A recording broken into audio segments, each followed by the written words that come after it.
IPL এর ফাইনালটা আগেই তো নিশ্চিত করে রেখেছিল বিরাট কোহলির রয়্যাল চ্যালেঞ্জার্স বেঙ্গালুরু, যারা এর আগে কখনোই আইপিএল শিরোপা জিততে পারেনি।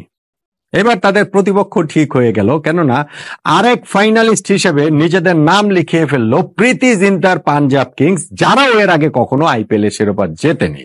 অর্থাৎ এইবার আইপিএল ফাইনালে মুখোমুখি হচ্ছে যেই দুটো দল, আরসিবি এবং পাঞ্জাব কিংস, এই দুটো দলের সামনে প্রথম শিরোপার হাতছানি আইপিএল এইবার একজন নতুন চ্যাম্পিয়ন, নতুন একটা চ্যাম্পিয়ন দল পেতে যাচ্ছে।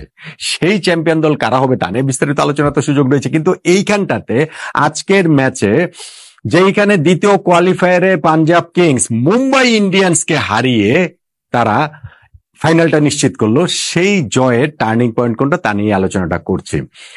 দেখুন, মুম্বাই ইন্ডিয়ান্স আগে ব্যাটিং করে যখন 203 রান করেছে, তখন রেকর্ডের হিসাব বলে যে তারা ফাইনালে উঠে যাবে বা ওঠার ক্ষেত্রে ফেভারিট। সেটা কিরকম?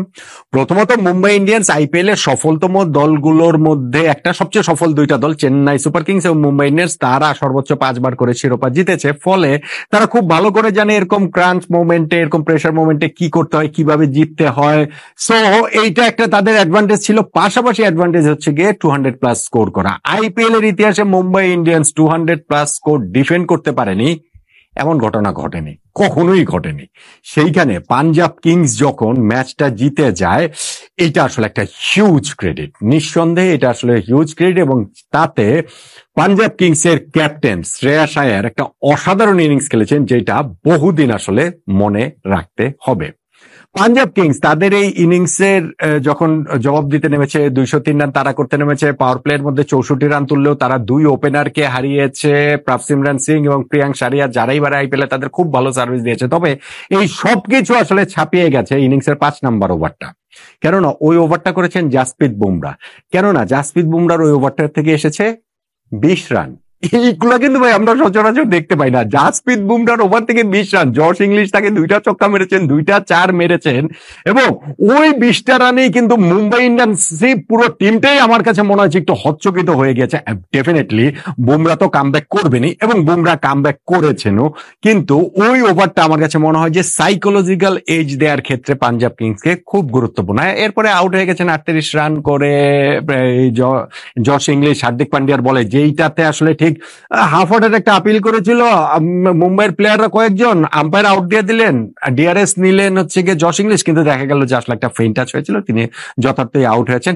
তবে শ্রেয়াস আয়ার এবং নেহাল ওয়াদেরা এরপরে একটা দারুণ একটা পার্টনারশিপ করেছেন তারা 84 রানের, এবং সেই পার্টনারশিপে কিন্তু ম্যাচটা মুম্বাই ইন্ডিয়ান্সের কাছ থেকে এক অর্থে ছিনিয়ে নিয়ে গেছেন। এবং সেইখানটাতেও আসলে কথা রয়েছে। ধরেন আমি বলছিলাম যে জাসপ্রীত বুমরা কামব্যাক তো করবেনই, তিনি কামব্যাক করেছেন। যখন তিনি 12 নম্বর ওভার তাকে দেওয়া হয়েছে, তিনি ওভারটা থেকে মাত্র 7 রান দিয়েছেন। ফলে ইকুয়েশনটা গিয়ে দাঁড়ালো শেষ 8 ওভারে 90+ রান প্রয়োজন, ওই জায়গাটাতে 95 রান প্রয়োজন জেতার জন্য। এটা কিন্তু আসলে কঠিন, বেশ কঠিন। তবে ওই 13 নাম্বার ওভার, পরের ওভারটা থেকে যখন হচ্ছে গিয়ে 19 রান তারা তুলে ফেললো, এবং ওইখানটাতে শ্রেয়াস আয়ার একটা, দুইটা, তিনটা টানা 3টা ছক্কা যে মারলেন না, ওইটা টার্নিং পয়েন্টের বিরাট বড় দাবিদার। কেননা ওই 3 ছক্কায় ওই 19 রান হওয়াতে 8 ওভারে যেটা 95, সেটা 7 ওভারে তাদের 76 রান প্রয়োজন, এবং সেই জায়গাটাতে ম্যাচটা কিন্তু অনেকখানি ইজি হয়ে গিয়েছে। বুমরা পরে ওভার করেছেন, শেষ 2টা ওভারও তিনি ভালো করেছেন, কিন্তু পরের দিকে গিয়ে তাদের ওই উইকেটে পড়ে গিয়েছে। ওয়াদেরা তিনি 48 রান করে আউট হয়েছেন, শাশাঙ্ক সিং একটা রান আউটের শিকার হয়েছেন, দারুণ একটা ডিরেক্ট হতে তারা হার্দিক পান্ডিয়া রান আউট করে দিয়েছেন।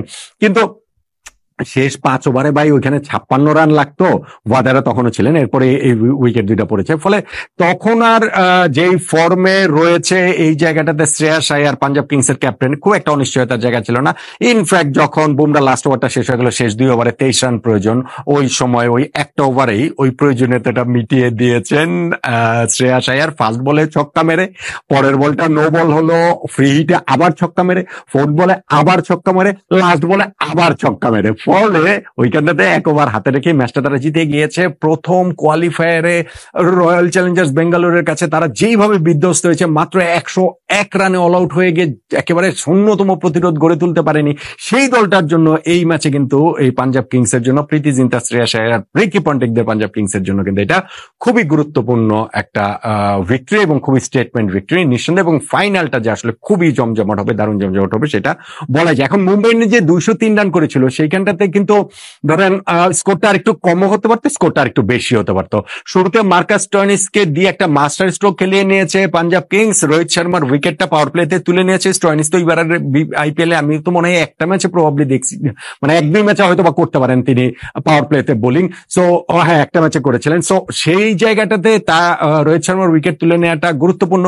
সূর্য কুমার যাদব, তিলক ভার্মা তারা আসলে দলকে এগিয়ে নিয়ে গিয়েছেন, কিন্তু এই দুইজন যখন পরপর 2 ওভারে 3 বলের মধ্যে চাহাল আর জেমিসন তাদেরকে আউট করে ফেলেন, দুইজনই 44 রান করেছেন, একজন 26 বলে একজন মানে 29 বলে, সেইটা গুরুত্বপূর্ণ ছিল। কিন্তু শেষে আবার নামান্ধির একটা ইনিংস খেলেছেন, কত 30 odd রানের একটা ইনিংস খেলেছেন প্রায় 200 স্ট্রাইক রেটে, তাতে করে মুম্বাই ইন্ডিয়ান্সের স্কোরটা 200 প্লাস হয়, এবং সেইটাতে তারা আসলে কনফিডেন্ট থাকার কথা যে আইপিএল এর ইতিহাসে 200 করে কোনোদিনই মুম্বাই ইন্ডিয়ান্স হারে না। এইরকম আইপিএল এর play of crunch match qualifier সেইখানে কি মুম্বাই ইন্ডিয়ান্স হেরে যাবে নাকি? কিন্তু তারা হেরে গেল, এবং সেই হেরে যাওয়াটা হচ্ছে গিয়ে পাঞ্জাব কিংস এর সুপিরিয়র ব্যাটিং পারফরমেন্সের কারণে। ওই জায়গাতে জর্জ ইংলিশ যে ফার্স্ট ওভারটাতে পিটিএ 2টা 4 2টা ছক্কায় জাসপ্রীত বুমরা 20 রান নিয়েছেন, আমি মনে করি যে সেইটা সাইকোলজিক্যালি তাদেরকে অনেকখানি এগিয়ে দিয়েছে, যেমন পাঞ্জাবকে মুম্বাইকে পিছিয়ে দিয়েছে। আবার ওই 13 নম্বর ওভারটাতে টানা 3টা বলে যে ছক্কাটা মেরেছেন সেইখানটাতে শ্রেয়াসের, সেইটাও আসলে খুব গুরুত্বপূর্ণ। সবকিছু মিলিয়ে শ্রেয়াসের যে ইনিংসটা খেলেছেন এইবারে আইপিএল এ তিনি দারুণ খেলছেন, এবং আমার মনে হয় আইপিএল এটা তার বেস্ট ইনিংস। পুরো এইবারের আইপিএল এর one of the best innings তিনি আসলে খেলেছেন।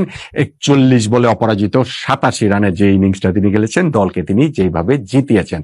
টার্নিং পয়েন্টের কথা বলতে গেলে আমি খুব ক্লোজ বুমরার ওই ওভারটাকে বলার চেয়ে আমার কাছে মনে হয় যে আসলে ওই 13 নম্বর ওভারে যখন ওই যে 8 ওভারে 90 odd রান 95 রানের প্রয়োজন, ওই সময় যে শ্রেয়াস আয়ার 1টা 2টা 3টা টানা 3টা ছক্কা মারলেন, সেইখানটাতে আমার কাছে মনে হয় যে পাঞ্জাব কিংস এর জয়ের পথে তারা অনেকখানি এগিয়ে গেছে। ফাইনালি গিয়ে তারা সেই জয়টা নিয়ে নিয়েছে, ফাইনালি গিয়ে তারা ফাইনালে উঠেছে। সেই 2014 সালের পর আবার তারা ফাইনালে উঠেছে, ফলে খুব জমজমাট একটা ফাইনাল আরসিবি ও পাঞ্জাব কিংস এর মধ্যে তো হবে তো নিশ্চয়ই। কিন্তু টার্নিং পয়েন্ট যেটা বললাম শ্রেয়াস আয়ারের টানা 3টা ছক্কা, সেটার সঙ্গে আপনি একমত কিনা জানাতে পারেন।